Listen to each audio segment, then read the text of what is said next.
एवॉक्स Indian air force में induct किए जाएंगे एरो इंडिया 2017 में। वीनस और मार्स पर नजर रखते हुए ISRO mega world record attempt करेगा। इंडोनेशिया इंडिया के नए एवॉक्स जेट का नया कस्टमर हो सकता है। LCA तेजस PV-1 कावेरी इंजन के लिए टेस्ट बेड होगा, अगले एरो इंडिया शो में फ्लाई करेगा। इंडियन आर्मी पाकिस्तान के ऊपर स्नाइपर एज लूज कर रही है LOC पे। DRDO नई Rudra M2 air to surface missile के ऊपर काम कर रहा है इंडियन एयरफोर्स के लिए। स्वागत है आपका आज की इस वीडियो में। शुरू करने से पहले आप मेरे चैनल को जरूर सब्सक्राइब कर दें, इससे आपको मेरी हर नई वीडियो का नोटिफिकेशन आ जाएगा।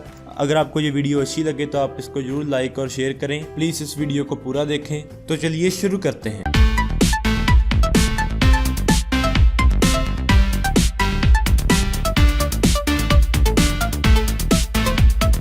इंडियन एयरफोर्स फाइनली इंडक्ट कर लेगी पहले देश में डेवलप किए गए all weather airborne early warning control system eye in the sky को एरो इंडिया 2017 में। ये 2400 करोड़ प्रोजेक्ट का पहला एयरक्राफ्ट 14 फरवरी को इंडक्ट किया जाएगा, जबकि दूसरा एयरक्राफ्ट कुछ ही महीनों में डिलीवर हो जाएगा। टाइम्स ऑफ इंडिया ने जनवरी में रिपोर्ट किया था कि एवॉक्स इंडक्शन के लिए तैयार है और DRDO के चेयरमैन S क्रिस्टोफर ने रिपोर्टर्स को बताया कि इंडक्शन एरो इंडिया में होगी।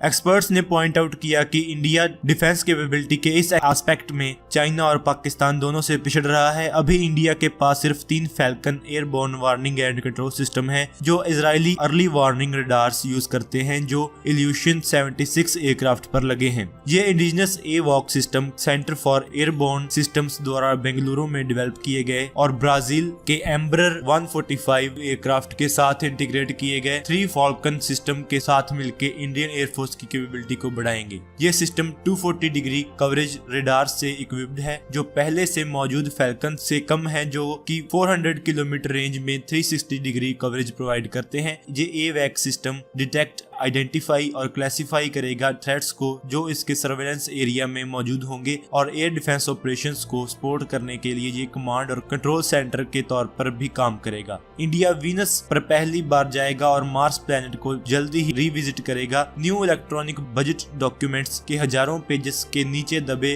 और छुपे हुए ये पहली फॉर्मल एक्नॉलेजमेंट है गवर्नमेंट के द्वारा इन 2 इंटरप्लैनेटरी मिशंस की जो अर्थ के नेबर्स के लिए हैं। ये उत्साहित करने वाली खबर है इसरो के मेगा लॉन्च से पहले, जो स्पेस में 1 नहीं 2 नहीं 3 नहीं बल्कि पूरे 104 सैटेलाइट्स लॉन्च करेगा सिंगल मिशन में। किसी भी और देश ने एक ही मिशन में इतनी सैटेलाइट्स लॉन्च नहीं की हैं। इससे पहले वर्ल्ड रिकॉर्ड रशिया के पास है, जिसने 2014 में 37 सैटेलाइट्स लॉन्च की एक modified intercontinental ballistic missile use करके। अगर फरवरी 15 को सब प्लान के मुताबिक चलता है तो इसरो अपने PSLV रॉकेट से 3 इंडियन और 101 स्मॉल विदेशी सैटेलाइट्स लॉन्च करेगा। मार्स के लिए सेकंड मिशन 2021 से लेकर 2022 के टाइम फ्रेम के लिए सेट किया गया है और पहले मौजूद प्लान्स के मुताबिक इसमें मार्स की सतह पर रोबोट भेजना भी इन्वॉल्व है। हालांकि पहले मार्स मिशन एक प्योरली इंडियन मिशन था। French space agency Mars rover बनाने में कोलैबोरेट करना चाहती है।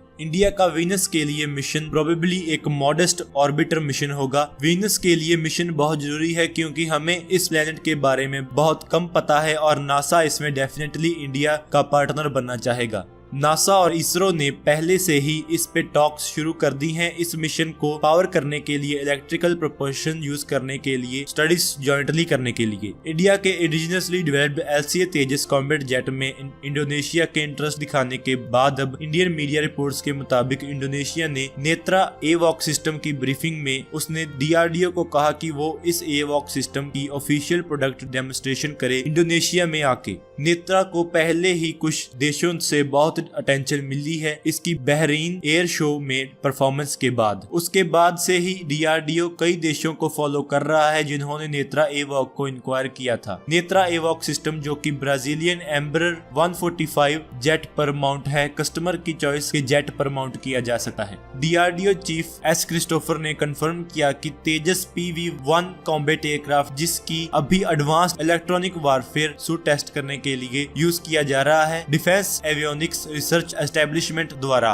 उसे अब इंडिजिनसली डेवलप्ड कावेरी इंजन के लिए टेस्ट बेड के तौर पर यूज किया जाएगा। रिटायर्ड एयर मार्शल फिलिप राजकुमार की बुक द इंडियन स्टोरी में मेंशन्ड है कि तेजस PV-1 को स्पेशली डिजाइन किया गया था कावेरी इंजन को अपने इंजन बे में अकोमोडेट करने के लिए, लेकिन बाद में ये अमेरिकन इंजन के साथ उड़ा, लेकिन इसे अभी भी DRDO ने इसकी खूबियों के लिए मेंटेन किया है। तो इसीलिए ये हैरानी की बात नहीं है कि सबसे पुराने उड़ रहे तेजस एयरक्राफ्ट को कावेरी इंजन के लिए टेस्ट बेड के तौर पर सिलेक्ट किया गया है। ये इंजन 2018 या अर्ली 2019 में तेजस PV-1 की इंटीग्रेशन के लिए रेडी हो जाएगा। पिछले 4 मंथ्स में 1 डजन से ज्यादा इंडियन सोल्जर्स पाकिस्तानी स्नाइपर के हाथों मारे गए हैं। आउटडेटेड टेक्नोलॉजी और स्पेशलाइज्ड ट्रेनिंग प्रोग्राम की कमी इंडिया की कोवर्ट बॉर्डर वारफेयर में एज को कम कर रही है। इंडियन स्नाइपर्स पुरानी टेक्नोलॉजी की 1960s की vintage Russian made Dragunov rifles use करते हैं। इंडियन आर्मी ने ड्रैगनोव्स रिप्लेस करने के लिए 2012 के करीब नई राइफल्स ढूंढनी शुरू की थी, लेकिन इन्फेंट्री को अभी भी नए और अप टू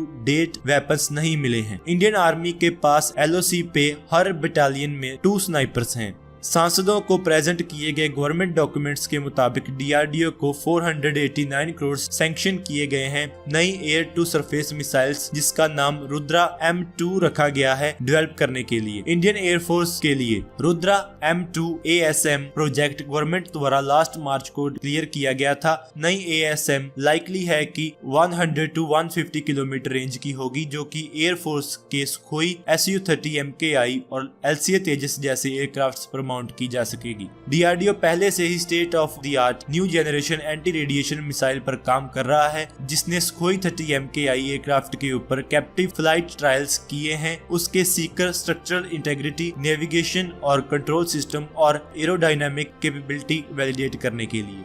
तो दोस्तों, आज की इस वीडियो में इतना ही। Please like, share and subscribe. Thank you for watching this video. जय हिंद।